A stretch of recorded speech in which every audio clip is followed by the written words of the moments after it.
Today I will show how to add users to the AutoFlex Connect. We start at the home screen after you have logged into your unit.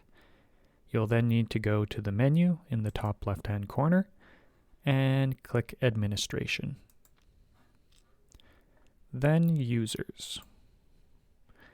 Here we can see we have our one user that we're currently logged in as, and we're going to hit the big green plus to add another user. There are two options. We can add a user from web services, or we can create a local user.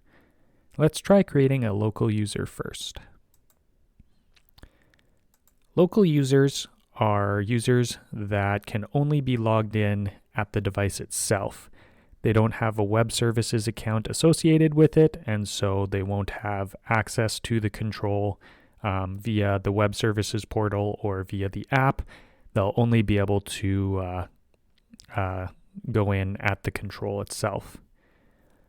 So for this might be for, say, we'll name it barn employees.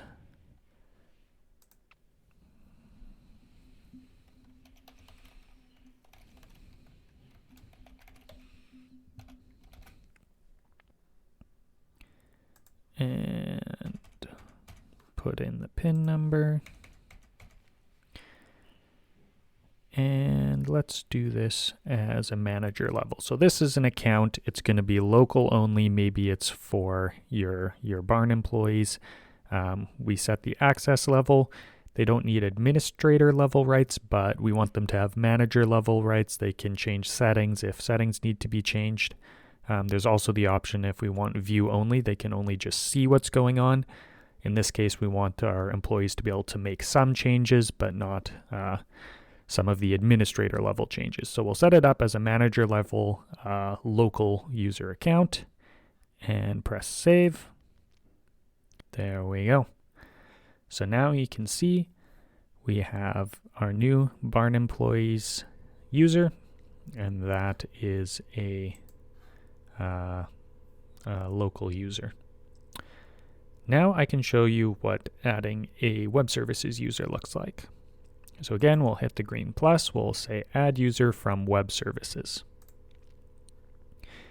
Here we will enter in the email address that we used when we made our web services account.